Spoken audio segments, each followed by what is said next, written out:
Tahun 1990-an dan awal 2000-an adalah era yang luar biasa bagi sepak bola. Periode kebangkitan yang penuh dengan pemain yang tujuan utamanya adalah untuk menghibur. Alvaro Recoba mungkin bukan pemain pertama yang terlintas dalam pikiran, tetapi bakatnya patut dirayakan. Karirnya mungkin jauh dari ekspektasi, tetapi itu tetap merupakan karir fantastis yang penuh dengan momen-momen yang tak terlupakan. Dengan kaki kiri akan terlalu jelas, terlalu klise untuk mengatakan Recoba memiliki tongkat dengan kaki kiri. Dia diberkati dengan sesuatu yang jauh lebih kuat. Kaki kirinya yang mampu menciptakan hal-hal yang tampaknya mustahil dengan kekuatan pikiran seseorang. Dia adalah penggiring bola yang luar biasa. Sering berpindah ke area berbeda di lapangan dengan bola menempel di kakinya. Pengambil bola mati yang ahli. Singkat kata, dia adalah pesepak bola yang cerdas dan taktis. Satu-satunya batasannya adalah pendekatan yang agak malas untuk permainan. Tetapi dalam beberapa hal itu hanya menambah daya tariknya.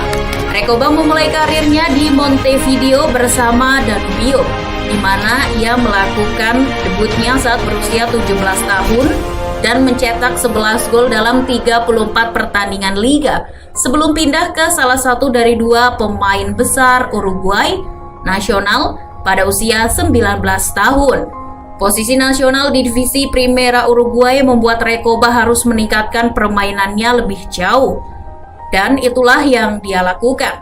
Mencetak 17 gol dari 33 pertandingan sebelum diberikan platform untuk membawa dunia sepak bola dengan luar biasa. Recoba dengan cepat membangun reputasi sebagai pemain dengan kaki kiri yang indah, mahir dalam menggiring bola dan mengalahkan lawan dengan kecepatan dan tipu daya. Dalam 2 tahun di tim utama Danubio, Recoba mencetak 11 gol liga dalam 34 penampilan sebelum pindah ke nasional, klub tersukses Uruguay. Menjadi seorang pemuda, El Chino meningkatkan angka golnya, mengantongi 17 gol liga dalam 33 penampilan antara 1996 dan 1997. Pada usia 21 tahun dan dengan 4 musim domestik di bawah permainannya, Recoba tampaknya siap untuk pindah besar ke luar negeri. Kisah kaki kirinya dengan cepat menyebar ke luar pantai Amerika Selatan. Dan pada tahun 1997, ia menandatangani kontrak dengan Internazionale di musim panas yang sama dengan Ronaldo. Seperti halnya penandatanganan dari Amerika Selatan, ada beberapa ketidakjelasan seputar apa yang ditawarkan Recoba. Lagi pula, lompatan dari nasional ke Inter Milan adalah sesuatu yang besar dan kemungkinan besar dia membutuhkan waktu untuk menyesuaikan diri. Tetapi ketidakjelasan itu menghilang lebih cepat dari yang diperkirakan siapapun saat El Chino mengumumkan dirinya ke pertandingan Eropa. Dengan gaya yang menakjubkan pada debutnya di Nerazzurri melawan Brescia, Ronaldo gagal membuat dampak instan pada debutnya sendiri. Tampil mengesankan tetapi membentur mistar gawang dengan tendangan bebas dan melihat gol dianulir karena offside dan menuju ke tahap penutupan Inter tertinggal. Recoba, pemain yang belum terbukti pada saat itu, memulai dari bangku cadangan tetapi dibawa oleh Luigi Simoni sebelum gol itu untuk bermain di 18 menit terakhir. Dan itu Recoba, bukan Ronaldo yang mengubah permainan di atas kepalanya. Dengan sisa waktu 10 menit, ia menerima umpan pendek dari Benoit Kowa sebelum segera melepaskan bola ke bagian belakang gawang dari jarak 30 yard dengan tendangan murni yang konyol. Dia tidak ditutup dengan tergesa-gesa, tetapi bek Brescia hampir tidak bisa disalahkan karena tidak menyadari dia mampu melakukan itu. Mereka tahu sekarang. 5 menit kemudian Inter mendapatkan tendangan bebas dari jarak 35 yard dan kali ini Recoba dipanggil untuk melakukannya. Setelah mengantongi 1 gol dari jarak jauh, inilah kesempatan baginya untuk membuktikan betapa luar biasanya dia sebagai pesepak bola. Dan itu yang ia lakukan dengan kuat melepaskan tendangan bebas ke sudut atas gawang sehingga timnya mendapatkan poin maksimum. Massimo Moratti telah diyakinkan untuk menandatangani Recoba setelah gol solo yang dicetak untuk nasional yang dibandingkan dengan gol kedua Diego Maradona melawan Inggris pada 1986. Sekarang dengan 2 gol dalam debutnya dan jaminan gol dari Ronaldo, tampaknya Inter pasti akan mendominasi.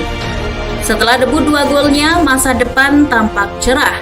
Recoba kembali turun dari bangku cadangan pada pertandingan kedua Inter di musim 1997-98. Meski Nerazzurri kalah 4-2 di Bologna, dia kemudian tidak akan muncul kembali sampai setelah tahun baru. Kembali dari bangku cadangan untuk mencetak gol dalam pertandingan tandang dengan Empoli. Itu menjadi gol terakhirnya musim itu dan dia hanya memulai 1 pertandingan liga di sisa musim. Namun awal yang sulit berlanjut ke musim keduanya, di mana ia hanya membuat 1 penampilan pengganti sebelum Natal. Manajer Luigi Simoni dipecat pada November setelah awal yang acuh tak acuh. Hanya mengumpulkan 17 poin dari kemungkinan 33 dan digantikan oleh Marcelo Lippi.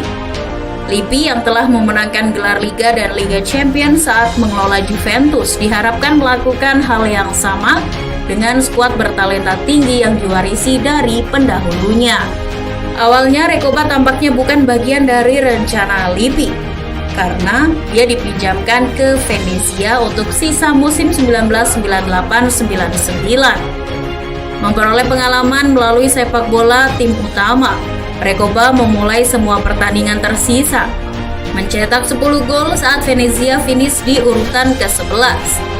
Ironisnya, Venezia hanya finish 4 poin di belakang klub induknya yang gagal lolos ke kompetisi Eropa dalam kampanye yang menyedihkan.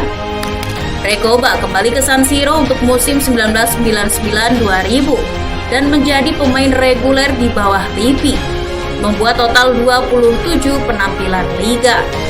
Setelah 21 November, dia tidak melewatkan 1 pertandingan pun dan menyelesaikannya dengan double figure untuk kampanye liga. Inter finish keempat di Serie A karena itu lolos ke babak penyisihan Liga Champions dan mencapai final Coppa Italia. Mereka tersingkir dari kualifikasi Liga Champions 2000-2001 di tangan Helsingborg, menyangkal kesempatan Recoba yang saat itu berusia 24 tahun untuk makan malam di papan atas Eropa. Recoba juga harus berurusan dengan manajer baru karena Lippi membayar harga untuk kekalahan Helsingborg dengan Marco Tardelli datang berikutnya melalui pintu putar Moratti.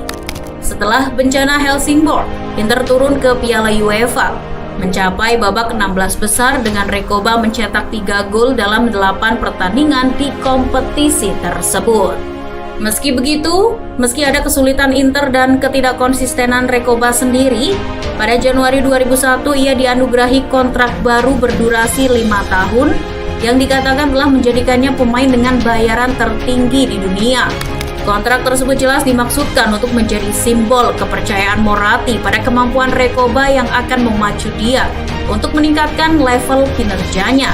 Tetapi pada bulan Juni 2001, El Chino dilarang selama setahun oleh Federasi Sepak Bola Italia karena membawa paspor palsu untuk berkeliling, batasan Serie A untuk pemain asing.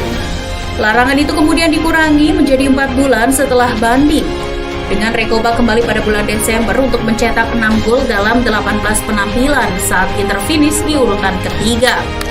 Tetapi itu adalah tantangan lain bagi seorang pemain yang berjuang untuk membenarkan sensasi tersebut. Namun pada tahun 2002-2003, Recoba menikmati musim terbaik dalam karirnya di Inter. Hernan Crespo dibeli untuk menggantikan Ronaldo dan rekannya Christian Vieri. Dan ketiga pemain itu berperan penting dalam perjalanan ke semifinal Liga Champions.